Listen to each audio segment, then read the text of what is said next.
I'm Ron Berger, and I am the Chief Program Officer for Expeditionary Learning. We're a network of about 160 public schools in 30 states that combine a focus of scholarship and character as sort of one seamless pedagogical vision, and work for high achievement in terms of academics and also putting kids on a mission towards great citizenship. I was also a classroom teacher for 28 years in public school, so my heart is with teachers in my work, wherever I go. This class is called What Does Good Work Look Like? I've spent the last 25 years collecting examples of beautiful student work, powerful, accurate, important student work from a range of schools all over the country. And I'm going to run a protocol here where people are going to be looking closely at that work and looking for examples of excellence in the work, and also examples of the qualities of character that are manifest in that work. So I feel like we have an artificial separation between scholarship and character. I hope that all of the participants in this course leave with an entirely expanded sense of the capacity of students to do great things. I think that we as a nation vastly underestimate the capacity of students to do great things, and that by tapping into the virtuous part of children, we unleash an energy that fuels high quality work and success in college and career and life. But it's by connecting their academic work to a noble cause and putting kids on a mission to do good. I think unleashes a part of them that's unusual. So I hope that people leave with, first of all, a sense that kids can do amazing things that they hadn't considered before. Kids of all ages, and since most of this work comes from schools in low-income communities, the sense that we've been underestimating what students in urban schools in low-income neighborhoods can do. That's brilliant and great. I also hope people will leave with a sense that the distinction that we tend to make between scholarship and character is a really artificial distinction. That living a life of good and integrity doesn't really have a line between character and scholarship. That integrity is a part of both, quality is a part of both, and that they will see manifest in their work examples of excellent scholarship, but also excellent character. And that we don't need to do academics for part of the day and then a character education course at the end of the day, but rather that the work itself fuses character and scholarship throughout the day. And I'll share one more project. 3 years ago, 9th grade students in Springfield, Massachusetts, created a project called Greenprint, a green blueprint for the city. And these students were trained by city engineers to go into buildings and do energy audits. So they learned to check windows, HVAC systems, boilers, insulation, and create a plan for how the building could be retrofitted to save energy and reduce carbon footprint and save money for the city. And they prepared that report and presented it to the mayor. And they requested $156,000 of retrofits to school buildings. Now the mayor took it seriously. Terrific thing, partly because they did it publicly. He went back to his engineers and they said, what do you think of their data? And the engineer said, we trained them. I mean, these are good data. And the mayor, bless him, said, okay, how long will it take before we get all of our money back? And the kid said, we guarantee within 5 years, every penny you put in, you'll make back. So he put in the entire $156,000. The next year, the city saved $84,000 in energy expenses. The following year, more than $160,000. They had already started making money on the student suggestions. The mayor then went back to the kids and said, we've just set aside $250,000, $250,000 for more energy retrofits if you guys are willing to do more buildings for us. So you could call it slave labor, because these but the way these kids saw it is, here we are, 9th grade, low-income minority students in a school in a city that people don't care about, and we are doing work that, as soon as we're done with college, we can get a lot of money to do and help the world at the same time. And it's no wonder that these kids also did really well on their science test that year. Even though the science test, the state test, is not about energy audits. In fact, the science test, which is about 1 million different topics with one question about each. So why did they do well in a test that was not in any way related to this? It was because they had a different sense of self. It was because they were no longer the dumb kids in the terrible school, in the terrible city. They were the kids who had been on television and on the front of the newspaper and had contributed to their city, and they thought of themselves as scientists. And when their teacher said, you guys had better study your butts off for this test because the whole city is going to be looking at your scores to see if you actually know your science, and they formed study groups, and they kicked the butt of that test because they had pride. And every single one of those students went on to college. Every single one, 100%, 87 students, with parents that didn't go to college. They went to college because they had a different sense of self. And I think part of this is, can we transform the sense of self of kids through great work? There's 9 tables of work. I want you to browse for 10 minutes and look at anything. And if you're an elementary teacher from Sheboygan, I still want you to look at high school work. And if you're a high school teacher, I still want you to look at elementary work. After 9 minutes, I'm going to ask you to go back and choose a piece or two that really struck you for some reason. And we're going to ask you to bring it to your table, and we're going to do a protocol to talk about that work and why it struck you. I will ask that you not find a piece and then carry it with you for 9 minutes so that no one sees it, right? So you should have a piece on, you should have a number of pieces on a number of tables that you might want to harvest later for your discussion. So, without further ado, let's everyone get up and start.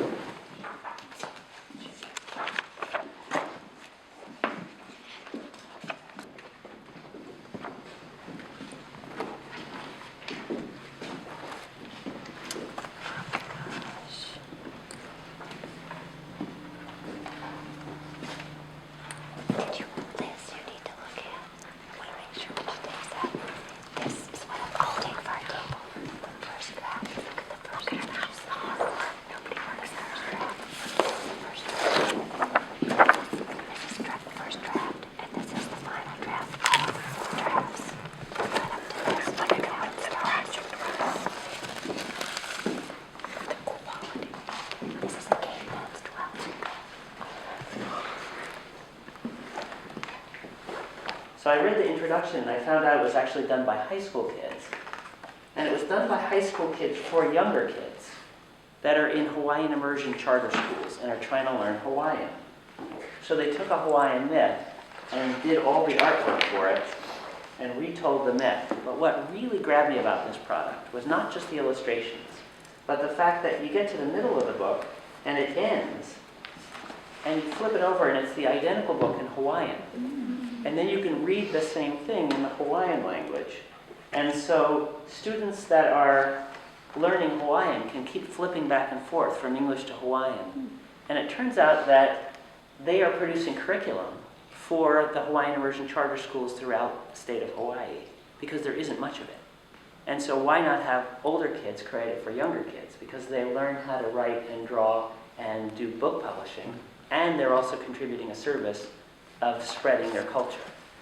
That's the way I'd like you to share. Show pictures, read aloud, tell people why you picked this one up, what interests you about it. I was thinking about our newest science lesson, which is electricity, and this is questions. So kids came up with questions about space that people asked, and then they drew the illustration and they wrote a short piece about it. And I thought, what a great way to assess what they know, and they can pick the topic that they want to answer. I mean, look at those illustrations, they're gorgeous. So that's what this book is about. I have a really interest in architecture, and I think for children it's a very symbolic practice of architecture, and it goes right to the core in the sense of safety and family and community. Buildings are sort of key to that. Here's the mayor of Greenfield, and they have the assistant of the school that they're from, and so it's like valuing the work that's being done around them. And they had to go out into the community and do interviews of these people, and they had a really great introduction about like how they had never interviewed anyone before, and it was awkward if they were shy. And I love this. They call them community cultivators. And sort of going on with what we've been talking about before, that's a concept to be aware of, that we as a community cultivate what makes it a community. No matter how different people may appear, whether we are white, African American, Hispanic, or Asian, short, tall, fat, or skinny, our intentions in striving for true happiness are all the same. Like, wow. For kids to grow up with that concept and to get to know the people in their community and teach the people about those people. And so they went through and they took pictures, beautiful pictures also, and then wrote about them. And they look really professional. They have like a quote from each person, and they summarize what they do, and then a little summary of who they are. It's a great photograph. Yeah. Civics curriculum. I know. It was just really, man, I'm like, this person lives in my community and they're teaching nonviolence? I was like, I want to go find out what they're doing, yeah. My father worked in a chemical plant. He worked in the same plant for 43 years, same job. And he retired at age 68, he died at age 69. But in the 1 year that he was retired, he and my mother went to Europe, and it was so exciting for them. And they did 14 countries in 12 days.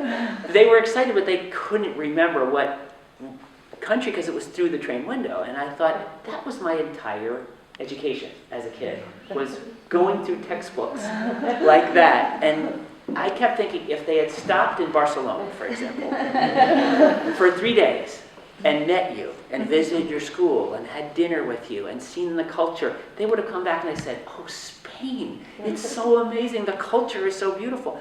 They couldn't say that because they actually never got off long enough in any one country to do it. And I think we put our kids on that train where we're racing to cover standards, and we don't stop in Barcelona for a few days in a way that they'll remember it years later. So standards are fine, but you can't go equally deep in each one, otherwise you're always in a rush. You take a survey mode some of the time, and you go deep other times. I am a big fan, as is my organization, of getting kids out of the building whenever possible to see the way these things hit in the real world, and bringing in real world experts. So those blueprints that you have were critiqued by 4 or 5 different architects in draft form. The reason that they're both architecturally accurate and to scale and to code is that the girl who did those had to get critique from a professional architect, and a second professional architect, and a third professional architect who looked at whether she's actually doing it correctly. And when you're getting critique from a real architect, it's not like your teacher. It's really important, because I was her teacher, and I didn't have any of the credibility of the professional architects. We also went to architectural studios. We also went to houses under construction. Exactly, it's sort of seeing that world of what does learning look like in the real world makes everything different.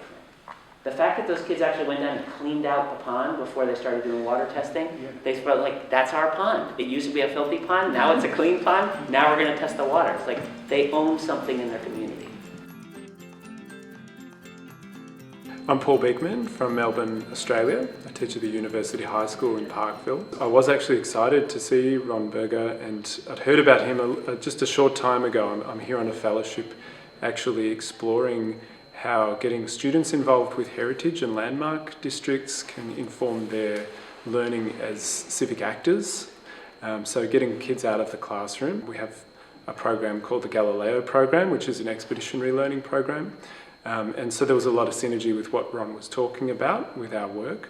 I'm really interested though in how he gets students to really invest in the work. And I think that's always an issue that we face at schools, is getting that genuine investment in the product, but also in the process of learning. I think that iterative process that Ron spoke about with feedback and reflection built in is really exciting. And the video he showed about the butterfly is striking, because I think for kids they don't see how you get from A to B, and there's a sense of magic about that comes through in that example where he showed the child's work going from a very basic sort of naive conception of what a butterfly looks like right through to the scientific, beautifully crafted piece at the end. So I think I'll be taking that away and thinking a lot more about building in that kind of feedback and redrafting and reflection into work for students,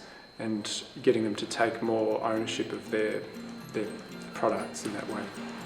I'm Liz Pruitt. I'm a 4th grade teacher at the Village School in Marblehead, Massachusetts. And I'm Natalie Belli, and I'm a 5th grade language arts and social studies teacher at the Village School in Marblehead, Massachusetts. I'm thinking about science. We just started a new unit, and instead of a boring assessment at the end of the unit, I think making a book, there was something about space, kids came up with their own questions they had about space, and then they must have had to research the answer and write a page and then draw also an illustration with it. So I thought, what a great way to assess, we're doing electricity right now, assess the unit with them being involved in their learning and picking the topic that they learned about or they think other kids would want to ask questions about. So my wheels are spinning, absolutely. The one piece that I liked was it's almost like a relay writing, and it's something that I do with my kids, but I didn't do this year because I said to myself, I just don't have the time. And that's the piece that got in the way for me, and I'm really regretting that right now because I'm looking at some of the pieces that were in there, the quality of the work, and the interdisciplinary connections. The book that I was looking at was generated by a 6th grade group, and they incorporated art, their grammar, vocabulary, math, which was fabulous. And they created these books that are actually they're selling and they're making a profit on it as well. So they're totally invested. So I'm regretting not doing it. So I'm thinking, how much time do I have to put that back in place? Because I put aside something that I think was actually really meaningful. Because I was racing to get through some other stuff. I'm Melissa McClung, and I'm originally from Western Massachusetts, but I work here at Nobles. My name is Michelle Huber, and I'm also from Western Massachusetts, and I work here at Nobles. I'm a Spanish teaching fellow, and I also teach dance after school. So many takeaways. I feel so inspired right now, honestly, because especially being here in like a very the students here are so motivated. You don't have to do that much, honestly, to get them to do their work and to get them to try to do a good job. But seeing projects where kids are actually getting involved with the world and getting excited because they can make a difference in the world is much different than they want to get an A. When we were walking around the room, I asked him, I said, in the context of this conference, we're doing a lot of thinking about digital age and the global world, but everything you're doing seems to be really community oriented within either the school or the community that the school is in, and how do those things mesh? And I think he was saying, well, if we have appreciation for those issues in our community, then we can bring them out into the broader world, and that just resonated so much with me. I went to Berger's elementary school. I was a student and there. I had my best friend from elementary school went to the school. So I remember when she was engrossed in the projects that he was talking about. I literally remember when she was doing the architecture project because she was so involved in it. So it was neat to see her work displayed now. It's amazing. Those projects are so impressive to be another kid in the class. You're like, I could never do that. But he makes it possible for every kid to do it.